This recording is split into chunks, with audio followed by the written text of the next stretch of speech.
رسول اکرم صلی اللہ علیہ وآلہ وسلم نے صحابہ کرام کو جو اسباق دیے ان میں ایک سبق یہ ہے کہ محرم کے مہینے میں اگر یہ تقدس والا مہینہ ہے تو متقی لوگوں کے احترام کو نہ چھوڑ، کیونکہ قرآن کہتا ہے کہ متقی لوگ یہ وہ لوگ ہیں، ان اکرمکم عند اللہ اتقاکم، کائنات میں سب سے زیادہ عزت والے متقی ہیں۔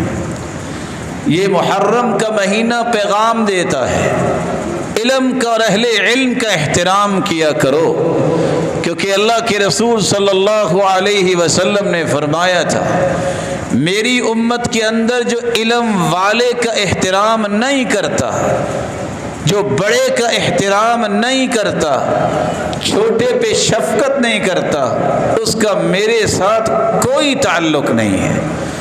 اس مہینے کا یہ پیغام ہے، جب بھی کوئی بوڑھا شخص نظر آئے آگے بڑھ کے اس کی مدد کے لیے تیار ہو جاؤ، عزت و احترام دو، انصاف پسند حکمرانوں کے لیے دعائیں کرو اور حاملین قرآن کو عزت دو۔ اس مہینے کا یہ پیغام ہے کہ کسی کمزور مسلمان کو کمزور نہ سمجھو، عزت دو، اس کی کمزوری سے ناجائز فائدہ نہ اٹھاؤ۔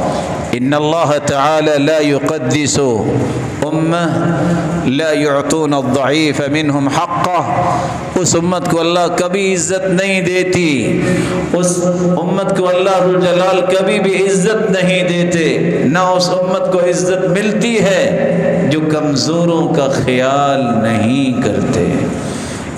اس مہینے کا یہ پیغام ہے کہ اللہ کے رسول نے بھی اس مہینے میں روزے رکھے، آپ بھی روزے رکھیں، اور کم از کم 10 محرم کا روزہ ضرور رکھے، 1 سال کے گناہوں کی معافی مل جاتی ہے۔ اس مہینے کا یہ پیغام ہے کہ جس طرح بقیہ مہینوں میں بھی یہ حکم ہے، یہ سال کا پہلا مہینہ ہے، صبر کرنا سیکھیں۔ بے صبری جو ہے یہ اسلام کا حکم نہیں، بلکہ فرمایا الصبر کنز من کنوز الجنہ لا یعطیہ اللہ الا لعبد کریم عندہ، اللہ صبر دیتے ہی اس کو ہے جو اللہ کے ہاں باعزت ہوتا ہے۔ 7 حدیث صحیح بخاری اور مسلم کے من لطم الخدود وشق الجیوب ودعا بدعوى الجاہلیہ، جس نے بے صبری کرتے ہوئے اپنے ہی چہرے کو پیٹنا شروع کر دیا، تھپیڑے مارتا ہے، گریبان چاک کرتا ہے، جاہلیت کے بول بولتا ہے، اس کا میرے ساتھ کوئی تعلق نہیں۔ اس مہینے کا پیغام یہ ہے کہ سال کا شروع ہے، پلاننگ کیجئے، ہم کسی کو گالی نہیں دیں گے۔ صحابی کو اللہ کے رسول نے فرمایا لا تسبن احد، کسی کو گالی نہ دینا، کیونکہ گالی تو شیطان کو دینا بھی جائز نہیں ہے، لا تسب الشیطان، اس سے بھی شیطان ہی راضی ہوتا ہے، بلکہ کہو اعوذ باللہ من الشیطان الرجیم۔ صحابی کہتے ہیں جس دن سے میں نے حدیث سنی ہے ساری زندگی گزر گئی، میں نے کسی جانور کو بھی گالی نہیں دی۔ اس مہینے کا پیغام یہ ہے کہ لعن طعن کرنے سے بچو، کیونکہ لعنت کرنے والا قیامت کو سفارشی نہیں بنے گا۔ لعنت جب کوئی انسان کرتا ہے، لعنت آسمان کی طرف جاتی ہے، پھر دائیں پھر بائیں اور واپس پلٹ کے اسی شخص پہ پڑ جاتی ہے جو لعنت کرنے والا ہوتا ہے۔ اس مہینے کا پیغام ہے جھوٹ نہ بولو۔ اللہ کے رسول نے سچی دعوت اس مہینے میں لوگوں کو دی تھی، بادشاہوں کو، جو کفر پہ جھوٹ پہ قائم تھے ان کو سچ کی طرف بلایا، وہ ایمان ہے سچ۔ جھوٹ بولنا بہت بڑا گناہ ہے، اور آج کا جھوٹ اور پہلا جھوٹ اس میں بھی بڑا فرق۔ پہلے جھوٹ ہوتا تھا 10 لوگوں کے پاس، آج صحیح بخاری کی حدیث ثابت ہو گئی۔ اللہ کے رسول نے فرمایا میں نے دیکھا ایک شخص بیٹھا ہوا ہے، فرشتہ لوہے کی سلاخ لیتا ہے، بادشاہوں میں ڈالتے ہوئے چیرتا ہوا گدی تک لے جاتا ہے۔ پھر ناک میں ڈالتا ہے، پھر آنکھ میں ڈالتا ہے اور چیرتا ہوا گدی تک لے جاتا ہے۔ میں نے پوچھا یہ کون سا بد نصیب ہے؟ جبریل نے جواب دیا یہ وہ جھوٹا انسان ہے، جھوٹ بولتا ہے، پوری دنیا میں پھیل جاتا ہے۔ آج واٹس ایپ پہ کوئی بات لکھو، ٹویٹ کرو، فیس بک پہ جاتا ہے کہ نہیں پوری دنیا پہ؟ اس سے پہلے سمجھ نہیں آتی تھی کیسے جائے گا، آج ایک سیکنڈ میں یہ جھوٹ پہنچتا ہے۔ اللہ سے ڈر جاؤ، کوئی بات آئے تحقیق کر کے آگے بھیجا کرو، جو قرآن و حدیث کی بات ہو ویسے کوئی بات بھیجو گے اس جرم میں شریک ہو جاؤ۔ اس مہینے کا پیغام یہ ہے، الزام مت لگاؤ کسی پر۔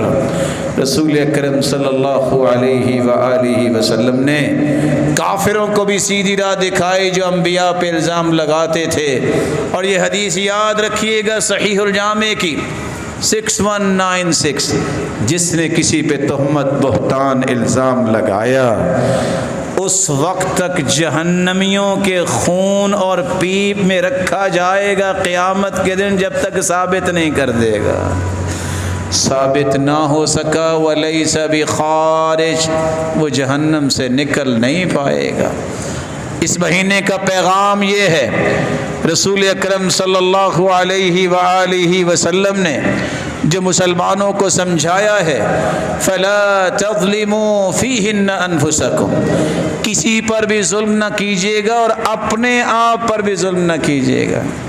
کچھ لوگ بیچارے اپنے آپ کو نقصان پہنچاتے ہیں، اپنی اولادوں کو نقصان پہنچاتے ہیں، نہ جانے کس طرح وہ آپ مجھ سے زیادہ جانتے ہیں۔ ان کو بھی سمجھاؤ کہ قرآن نے بھی کہا ہے ظلم نہ کرو اپنی جانوں کے ساتھ۔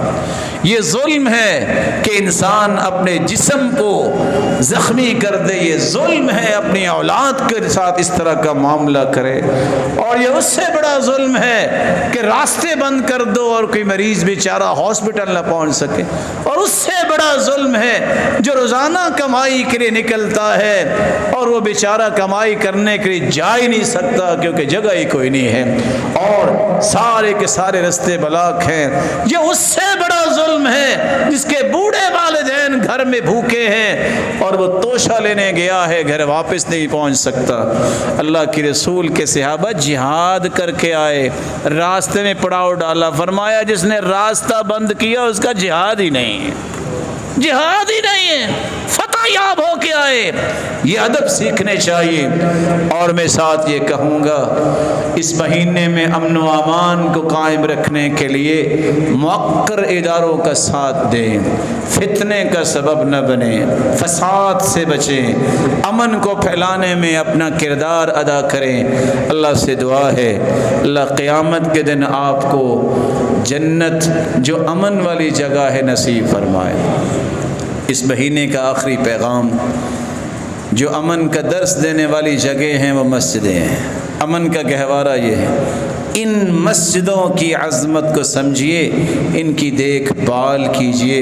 وَمَن يُعَظِّمْ شَعَائِرَ اللَّهِ فَإِنَّهَا مِن تَقْوَى الْقُلُوبِ۔ اللہ جزائے خیر دے ہمارے اس بھائی کو جو انتظامیہ ہے یہاں کی، وہ ساتھیوں کے لیے اہتمام کرتے ہیں، ساتھیوں کی تعداد بڑھ جانے سے اوپر بھی ایک اور مزید جو ہے وہ حصہ تعمیر کیا جا رہا ہے، اس تعمیر میں اپنا حصہ ڈال کے اس نیت سے کہ رب کی رضا کسی اور کی رضا نہیں حاصل کیجئے۔ اور حدیث کہتی ہے جو ایک بٹیر کی جگہ تعمیر کرواتا ہے مسجد کی، اللہ جنت میں اس کا گھر پورا ہی بناتے ہیں۔ وآخر دعوانا الحمدللہ۔